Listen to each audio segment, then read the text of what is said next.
SuAndi OBE is a writer, poet, performer, arts practitioner and curator. Leaning Against Time is the first substantial publication by SuAndi that brings together all the aspects of her creativity.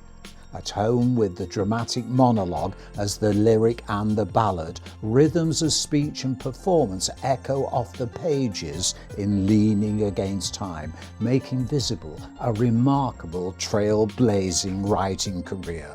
Her poems are fierce, vividly powerful, and present dramatic depictions of women's lives in Manchester, the city she grew up in, and of black communities, and the lives of those whose voices are not often heard, even now, in contemporary British literature. I was privileged to receive an invite to attend the book launch, and this video celebrates this memorable occasion. Hello Chakabatis, welcome. Thank you for joining moi, Nigel, Cecil. Hilary is over there, aren't you, Hilary? Here we are at the Aviva Centre in Manchester. Look at what's on.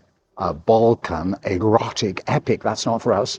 We haven't got our age verification with us. And of course, being young at heart, we're here to see a book launch by our good friend SuAndi, Leaning Against Time. Is that? Have I got the title right? You know, moi. I forget these things. But Sue and moi, well, we've known each other since we were sort of that age or that height. So let's go inside and see what the Aviva Centre is like, because we've never been here before.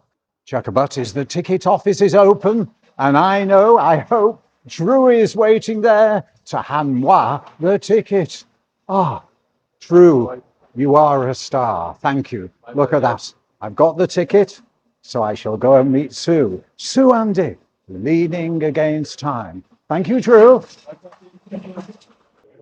We've never been to the Aviva Centre before, so which door shall we choose? It looks an impressive place. Hold the door. Tug it away. And look at this. Of course, this is at the back of what used to be Granada Studios. Is this where the warehouse was? I'm not really sure. Somebody will no doubt tell me what. David Hockney, Balkan erotic epic. Ah. Nice atmosphere in here, chilling and relaxing. And there's a stage there, obviously, for presentations. I don't know where we are with Sue, but we'll no doubt find it later on. It's a lovely cafe area, food and drink, and something else that says a hall. Well, we'll make our way. Stick with us. See what's happening. Collect coffee. What do you think? Are you impressed by this? We'll have a little pan round. Technical word there for those like to impress and use words like pan. It means nothing really. Just means I'm going to do a twirl. Do a twirl back and find out. I think there's an entrance somewhere. The Andrew Law Hall. Well, join me shortly and I'll see where we have to go. Well, isn't it impressive? Well, Chakabatis, here we are on the 6th floor of the Aviva Centre, and it's all looking very pleasant, waiting for Sue. All cultural and relaxed, and there's tea and coffee and little cakes as well. Should we go and dive in and have a little bit of fun? SuAndi, Leaning Against Time. A look at the book, ready to be read, pristine, brand new, hot off the press. SuAndi, Leaning Against Time. The topics in Leaning Against Time relate numerous issues, a historical personal portrayal stretching back decades. We've chosen 3 out of the many to illustrate this. A haven for women and children.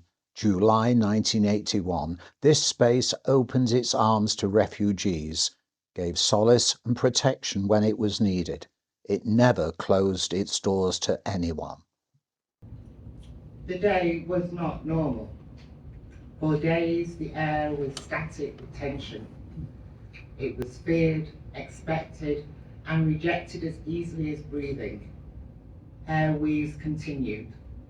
corn rowing and stock checking, African fabric and outfits amongst the drums ready for rehearsals. No Facebook or Twitter existed, newsflash, but everybody knew it, heard it, smelt the fear, felt the anger. When all exploded at 2 a.m., this space, this haven for women and children, now opened its arms to refugees of local, not global despair, welcomed the injured, the frightened. This space gave solace and protection exactly when needed. One day, July the 8th, 24 hours. 2 days, July the 9th, 48 hours. 1981, Abercrombie never closed its doors to anyone.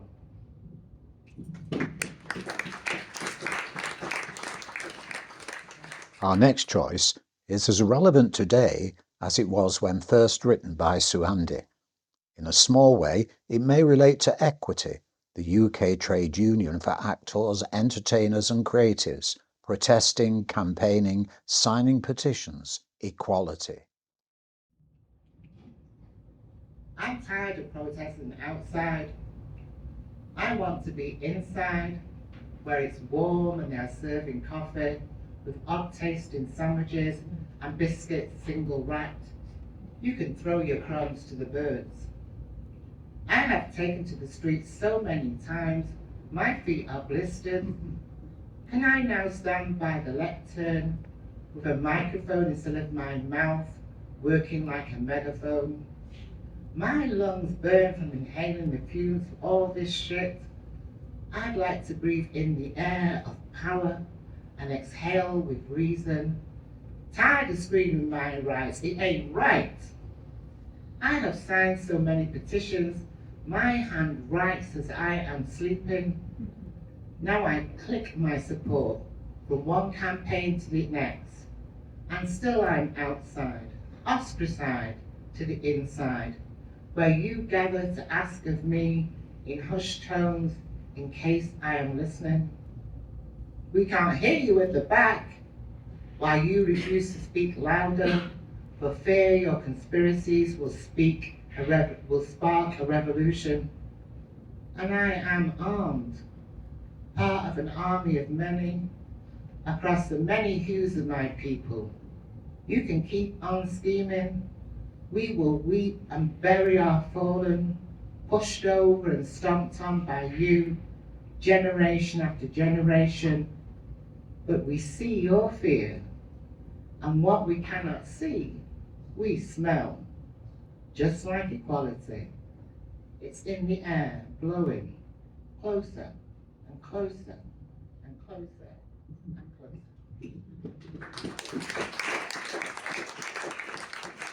Our third choice. Well, we really like this presentation piece. SuAndi naturally, emotionally and personally questions how others might see her and her performance art. Every woman in this room knows how the other side of the track often accuse women of overacting, overreacting, and when you're a black woman, it's often you're being aggressive, you're not doing it properly, calm down, you're acting up. Am I an actress? You're fooling. Ask me if I'm black. Ask me that, go on, ask me that. You see, the role I play wasn't written just for me. The script is etched upon my heart. The birth of life, I learned my part. The stage I play is all the world. There's backdrops painted shades of white. It's how I'm seen and heard. Upstage I act humility. Downstage I perform soliloquy. Stage right here, the freedom in my delivery. Sometimes the audience say I cannot sing. As backstage my lips speak silently. And in their seats a quivering mass pray for the guilt of the scene not to last. In mine, I am brilliant. See the emotion in my eyes?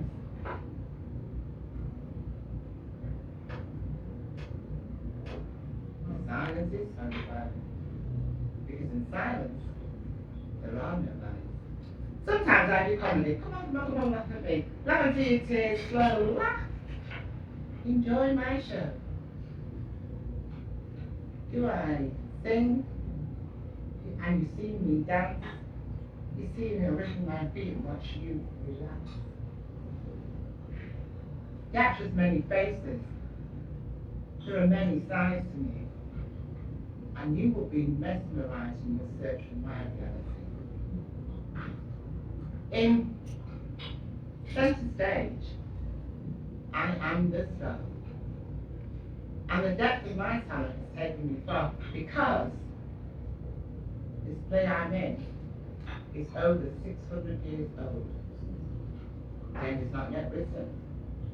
The final chapter is still untold. And when it is, please God, then you have been watching will find me now that the need for all my acting has been your oppression, white man.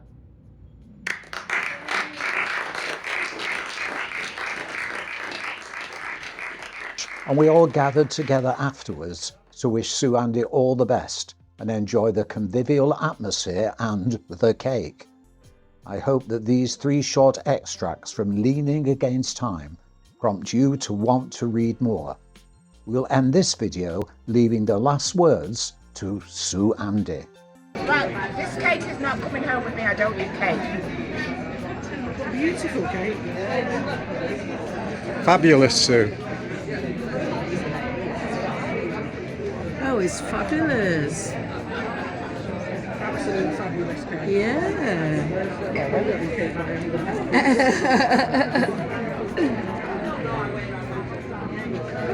I'm going to have a piece of cake. I don't know which one to have. I've not had anything yet. Okay, thank you.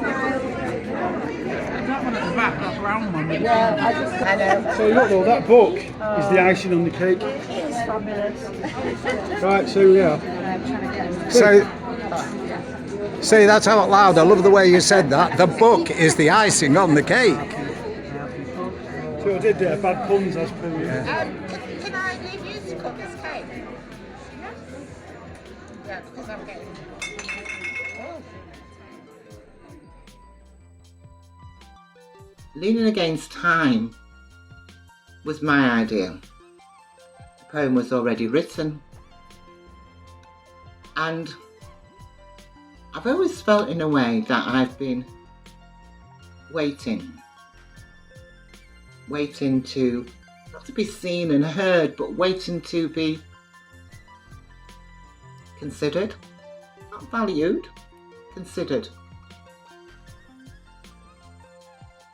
Yes, I hope that you will buy the book and consider it money well spent.